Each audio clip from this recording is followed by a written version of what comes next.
സുനന്ദ പുഷ്കരണ മരണവുമായി ബന്ധപ്പെട്ട് Thiruvananthapuram M P Sasi തരൂരിനെ ദില്ലി പോലീസ് ചോദ്യം ചെയ്യും. തരൂരിനെ ചോദ്യം ചെയ്യുന്നതിൽ തടസ്സമൊന്നുമില്ലെന്ന് ദില്ലി പോലീസ് കമ്മീഷണർ BS ബസി റിപ്പോർട്ടറോട് പറഞ്ഞു. സുനന്ദയുടെ മരണം ആത്മഹത്യയാണോ കൊലപാതകമാണോ എന്നത് ഇപ്പോൾ പറയാനാകില്ലെന്നും ദില്ലി പോലീസ് കമ്മീഷണർ പറഞ്ഞു. സുനന്ദ പുഷ്കറിന്റെ മരണവുമായി ബന്ധപ്പെട്ട് 10ഓളം പേരെ ഇതിനോടകം തന്നെ ദില്ലി പോലീസ് ചോദ്യം ചെയ്തിട്ടുണ്ട്. സുനന്ദ പുഷ്കറിനെ മരിച്ച നിലയിൽ കണ്ടെത്തിയ പഞ്ചനക്ഷത്ര ഹോട്ടലിലെ ജീവനക്കാരെയും പേഴ്സണൽ സ്റ്റാഫ് അംഗങ്ങളെയുമാണ് ഇതുവരെ പോലീസ് ചോദ്യം ചെയ്തത്.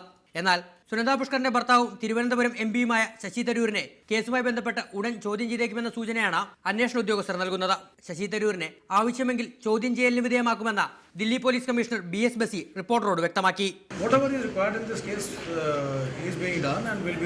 കേസന്വേഷണം ശരിയായ ദിശയിലാണ് പുരോഗമിക്കുന്നതെന്നും ദില്ലി പോലീസ് കമ്മീഷണർ അവകാശപ്പെട്ടു. എന്നാൽ സുനന്ദ പുഷ്കറിന്റേത് ആത്മഹത്യയാണോ കൊലപാതകമാണോ എന്ന കാര്യം ഇപ്പോൾ വെളിപ്പെടുത്താനാകില്ലെന്നായിരുന്നു BS ബസിയുടെ നിലപാട്. I will not be able to say anything with certainty, and I will not like to say anything which is not in the realm of certainty.